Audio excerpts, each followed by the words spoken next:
أعوذ بالله من الشيطان الرجيم. بسم الله الرحمن الرحيم.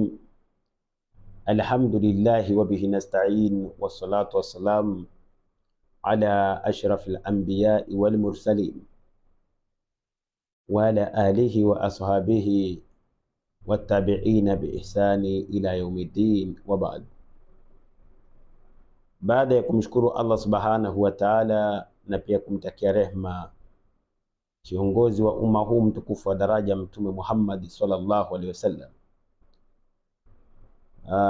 mada ya leo ningependa kuzungumza kwa uchache sana kuhusiana na miezi karibia 10 ambayo nilikuwa nimejihusisha zaidi kwenye online hii ya Kim 19 News juu ya kujibu hoja na madai ya wachokonozi.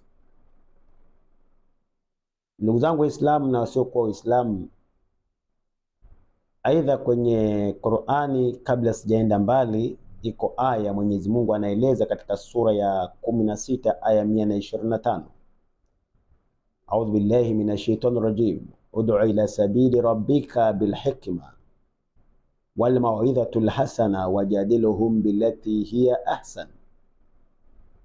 Maana ya maelezo haya, Mwenyezi Mungu anatukumbusha kwa kutuambia kwamba waite watu katika njia ya Mola wako kwa hekima, lakini pia kwa mawaidha mazuri, na mijadala itakayofanyika baina yao basi iwe mijadala iliyokuwa mizuri. Kwa hivyo Qur'ani inatueleza kwamba chochote mnachokifanya, tangulizeni hekima, tangulizeni mawaidha mazuri, na jadilianeni katika njia iliyokuwa bora. Miezi iliyopita nilifanya mjadala nikiwa katika jiji la Arusha na Daniel Mwankemwa, ambapo mjadala huu ulikuwa ni baina ya Qur'ani na Biblia na sayansi.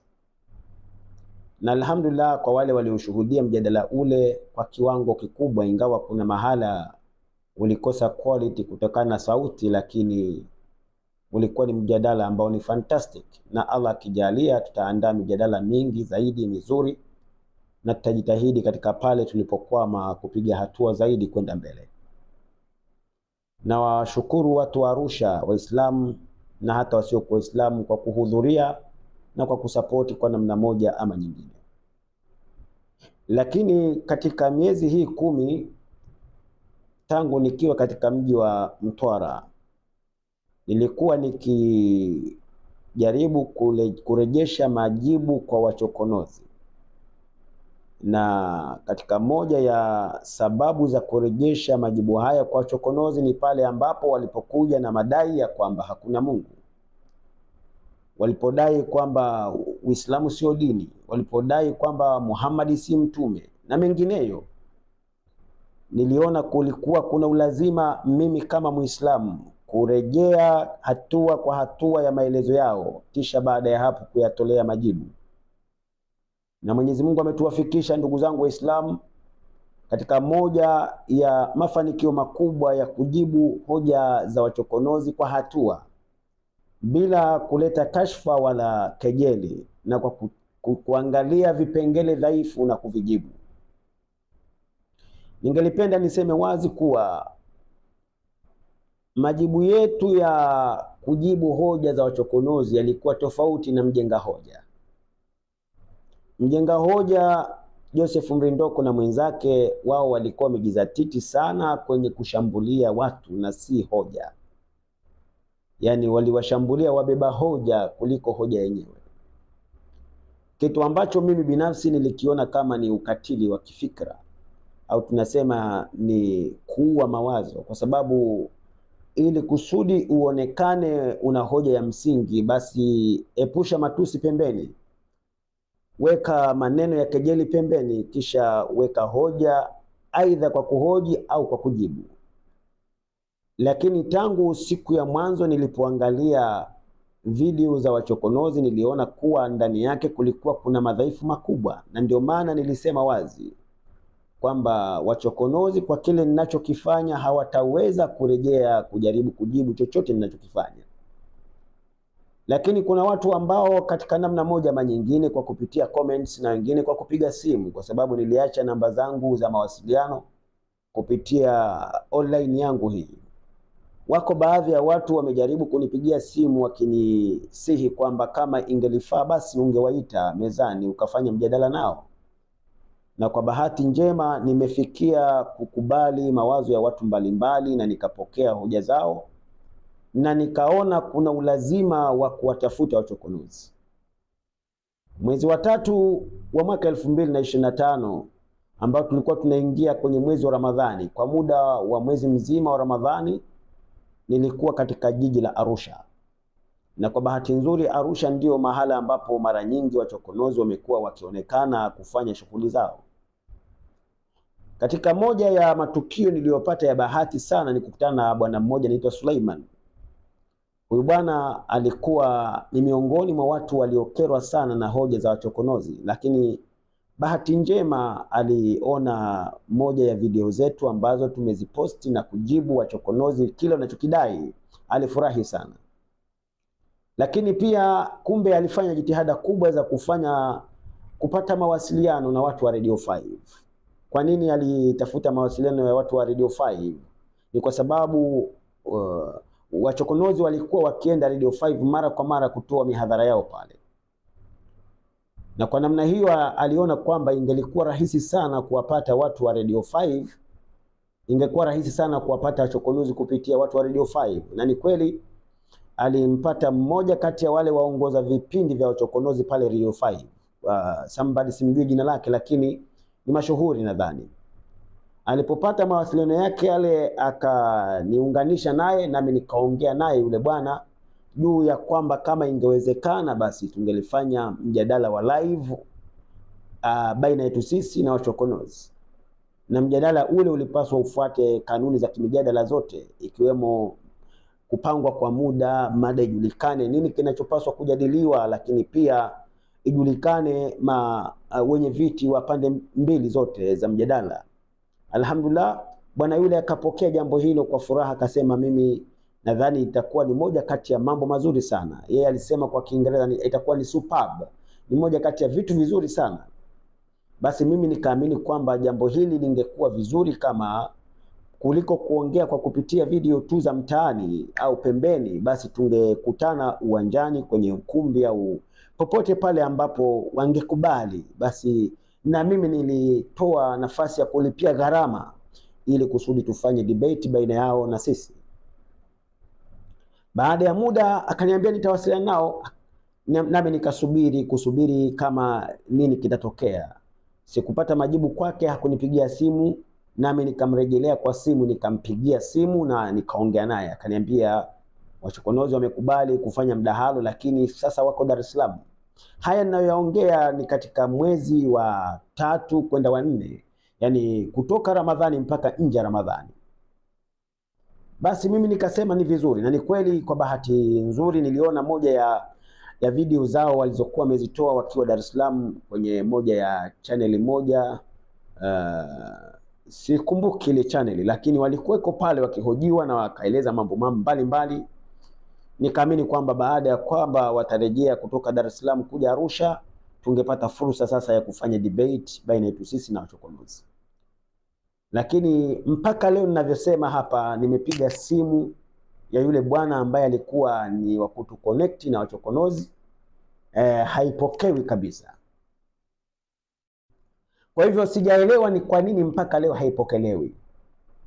Na mimi nilipata kutoa maelezo mwanzo kwamba yoyote ambaye atakayeweza kutufanyia mawasiliano na wachokonozi na wakakubali, kwa sharti wakakubali kuingia kwenye debate, tungeweza kutoa hata ofa ya pesa, kwa sababu wachokonozi wamekuwa wakidai mambo mbalimbali ambayo wamejaribu kusema wazi kwamba hakuna mtu mwenye elimu ya mambo hayo, jambo ambalo si kweli. Na kwa mtu ambaye anajua na maarifa na ufahamu hawezi kutamka maneno kama hayo, ila kwa sababu ya kujiamini kwao na kuona kwamba wana uwezo mkubwa ndio maana wamejaribu kutamka mambo kama hayo. Lakini nashangaa sasa, kama ikiwa ni kweli wanachokiongea ni sahihi na ni kitu cha kielimu, vipi hawako tayari kufanya mijadala. Na hili nimeliona tangu mwanzo katika moja ya video zao wakisema hatuwezi kujadiliana na mtu yoyote isipokuwa mufti wa Tanzania ama papa. Jambo ambalo kiukweli aliingia akilini. Yani kwa mtu ambaye ana hoja za msingi hawezi akaweka vikwazo, kwa sababu huwezi ukawaambia watu wote duniani kwamba mtu mwenye akili duniani mtu mmoja tu, papa. Si kweli. Au huwezi ukawaambia kwamba mtu mwenye elimu tu ni mmoja, mufti. Si kweli. Mufti twaelewa ni msomi mkubwa katika nchi yetu, ni msomi mkubwa, lakini huwezi ukazuia mijadala kwa madai kwamba unamtaka mufti. Hapo maana yake ni kwamba kuwataka watu ambao huwezi kulingana nao kwa daraja ya majadiliano au huwezi kuwapata kiurahisi ni kinga ya kujificha. Usikubali mijadala kwa sababu unajua kwamba unachokiongea si kweli, na huo ndio ukweli, na wala hakuna njia nyingine ya kuweza kufanua jambo hilo zaidi ya hivyo. Kwa hivyo tungependa kurejesha majibu kwa wale wasikilizaji wetu waelewe kwamba wachokonozi tumewatafuta kwa njia mbalimbali ili kusudi waje wakae mezani baina yao na sisi tujadiliane, tuone ukweli uko wapi. Kama wao wanasema Mungu hakuna, tuone ni kweli hayupo. Lakini ni kuambieni kitu kimoja wasikilizaji wetu na wale Waislamu na hata wasio kwa Waislamu kadhalika, ila kwa ujumla watu wenye kuamini uwepo wa Mungu, hakuna mtu mwenye uwezo wa kufifisha ukweli huu wa uwepo wa Mwenyezi Mungu. Hakuna. Nimejaribu kueleza kwa muda mrefu kuwa yamejaribiwa mambo kama haya Ulaya na Marekani. Watu wamejaribu kuibua hoja kwamba hakuna Mungu, na wakaibua nadharia mbalimbali za kuthibitisha kwamba ulimwengu unaweza kujiendesha pasi na kuwepo na muumbaji au mwenye kucontrol. Miongoni mwa watu waliojaribu kufanya hayo ni akina Darwin katika nadharia evolution, akina Lamarck, akina Karl Marx katika dhana zao mbalimbali, na wengineo wengi, akina Friedrich Nietzsche, wamejaribu kueleza kuhusu Mungu na kutokuwepo kwa Mungu na jinsi ulimwengu unaweza kujiendesha pasi na Mungu. Bali kadhalika hata wanafalsafa wa kale, ancient philosophers, wanaotoka Ugiriki, wanaotoka kila kona katika hii dunia, wamejaribu kuleta mawazo mfano wa hayo, kusema kwamba hakuna Mungu. Lakini bado jambo limebaki pale pale, kuwa hawakupata uthibitisho wa kuthibitisha kwamba hakuna Mungu. Kwa sababu hii wao wanachokisimamia katika hoja zao za msingi ni kwamba kama Mungu yupo, mbona haonekani? Lakini swala linalokuja ni je, kama kitu hakionekani ni kwamba hakipo? Na kama kitu kutokuonekana ni kwamba hakipo, vipi juu ya gunduzi mbalimbali zinazofanywa leo hii? Tunaviona vitu ambavyo havikuonekana zamani, na bila shaka zamani watu walipinga uwepo wa vitu hivyo. Vipi leo hii tunaviona vitu hivi kwa msaada wa vyombo vya kitaalamu? Na je, katika ugunduzi tulifika mwisho au bado tuko katika nafasi ya mwanzo kabisa, hatua za mwanzo za ugunduzi? Hii ni ishara ya kwamba si kweli kwamba kisichoonekana hakipo, si kweli kwamba ambacho hatujakiona hakipo. Ukweli ni kwamba kuna kauli sema absence of the proof is not proof of absence. Kukosekana kwa uthibitisho sio uthibitisho wa kutokuwepo. Yani kutokuwepo kwa uthibitisho hauwezi kuwa ni uthibitisho wa kutokuwepo. Kwa hivyo huwezi ukasema hakuna Mungu, hakuna malaika, hakuna pepo, hakuna moto, wala hakuna ulimwengu wa ghaib, hata kwa kusema kwamba kwa vile ulimwengu huo hatuwezi kuona. Lakini jambo lingine ambalo lingelikuwa ni challenge kwa wachokonozi ambao wao wameleta madai mbalimbali juu ya kwamba Mungu hakuna, juu ya kwamba dini ni utapeli, juu ya kwamba vitabu vimetungwa na watu tu, si maneno yaliyotokana na revelation kutoka kwa Mungu, na juu ya kwamba manabii walikuwa ni waongo. Swali la kujiuliza, wao wanafundisha kuhusu connectivity baina ya ulimwengu wenye kuonekana, ulimwengu usioonekana, yani visible and invisible connectivity theory. Yani baina ya kuunganisha ulimwengu wenye kuonekana, ulimwengu usioonekana. Theory yao hiyo wanayo, wanaileta katika macho ya watu au masikio ya watu. Swali la kujiuliza, unaposema kuna ulimwengu usioonekana, unawezaje kututhibitishia wakati hauonekani? Na kama sisi twaweza kuamini bila kuona, vipi wewe unakataa kuwapo kwa ulimwengu wa malaika wasionekana, ulimwengu wa pepo usionekana, ulimwengu wa moto usionekana? Vipi unakataa swala hili? Na vipi unakataa juu ya muasisi wa hivyo vyote na kwamba haonekani? Yaani hii ni sawa sana kusema wachokonozi wako tayari kuambia watu tunaweza kufanya connectivity kwa kupitia sacrifice za damu, kuchinja mnyama, kufanya hivi. Unaweza kuongea na mtu usiku, wakatupa minzi ambazo ni unexplainable things, yani kama vitu havielezeki kabisa. Nasi tunakubali kwamba, au wasikilizaji wanakubali kwamba kweli inawezekana jambo hilo, na ukawakuta watu wakashabikia kabisa kwamba jambo hilo kweli lipo. Lakini unapowaleta kwenye hoja kwamba yupo aliyeumba huu ulimwengu, wanasema la, hayupo. Ndugu zangu Waislamu na sio kwa Waislamu, tutaendelea kusisitiza kwamba tutaendelea kufundisha kuhusu uwepo wa Mwenyezi Mungu. Tutaendelea kufundisha kuhusu hakika ya uwepo wa malaika. Tutaendelea kuthibitisha kwamba mitume wametumwa kweli na Mungu. Tutaendelea kufundisha kwamba iko pepo na uko moto. Tutaendelea kujenga mapenzi ya watu wetu kuhusu manabii, mitume waliotumwa kabla ya Mtume Muhammad, akiwemo Nabii Isa ama Yesu Kristo.